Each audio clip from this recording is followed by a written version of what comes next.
I'm Dr. Orion Taraban, and this is Psychacks, Better Living Through Psychology. And the topic of today's short talk is love, sex, and commitment. These three concepts are completely independent of each other. Love does not guarantee sex or commitment. Sex does not guarantee love or commitment. And commitment does not guarantee sex or love. You can have none of these, all of these, or most commonly, some combination of these. However, understanding that the existence of one does not imply the existence of the others should help to reduce the amount of unnecessary suffering in relationships.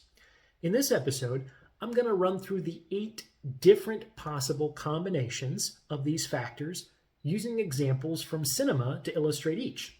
So if you want to learn more about these various types of relationships, go watch the movie. I'll also note that I'm basing some of these concepts on Robert Sternberg's triangular theory, which used the concepts of intimacy, passion, and decision to reflect similar combinations. So let's give credit where credit is due. Let's get to it. The first possibility is that you have none of those things. No sex, no love, no commitment. In film, this person is often depicted as some sort of strange weirdo, like Travis Bickle in Taxi Driver, or a pitiable buffoon like Andy Stitzer in The 40-Year-Old Virgin. However, that's not really quite fair because this is pretty much everybody's starting point. So if you're in this stage, chances are you're still a young person early on in the process. Don't worry, that will change. Next, let's say you have sex, no love, no commitment. This is hookup culture, and I think this is best exemplified in the movie Fight Club in the relationship between Tyler Durden and Marla Singer. Tyler treats this woman like crap, and to be fair, she kind of enjoys it, which is interesting. And they obviously have no explicit commitment to each other, but they do have riotous, epic sexual escapades, and that's what their relationship is about. Then you can have love without sex or commitment. This is often unrequited love or a strong mutual friendship. One of the best examples of this is in the movie In the Mood for Love, in which the male protagonist falls in love with a woman who is married to another man. She actually reciprocates the feeling, and they kind of have an emotional affair, but it's never consummated, and she ultimately decides to remain with her husband. Next, you can have commitment, but no love or sex. A lot of marriages actually end up here. Not so fun fact, around 20% of American marriages are considered sexless according to the National Health and Social Life Survey. A great example of this is in the relationship between Lester and Carolyn Burnham in American Beauty. They're married to each other, but they're clearly not happy, and they're obviously not having sex, at least with each other. The relationship kind of falls apart in an arguably beneficial way when the two start being more honest with each other and with themselves. Okay, now let's move on to the next level where you get 2 out of the 3. Let's say you have sex and love, but no commitment.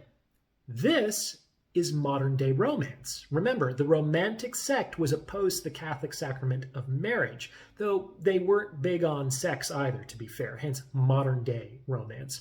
A great example of this is the relationship between Jack and Enos in Brokeback Mountain. Those two guys loved each other, they went on their fishing trips together, but they were married to other women. It's a common romantic plot.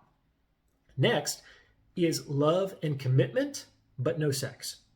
This is generally known as companionate love.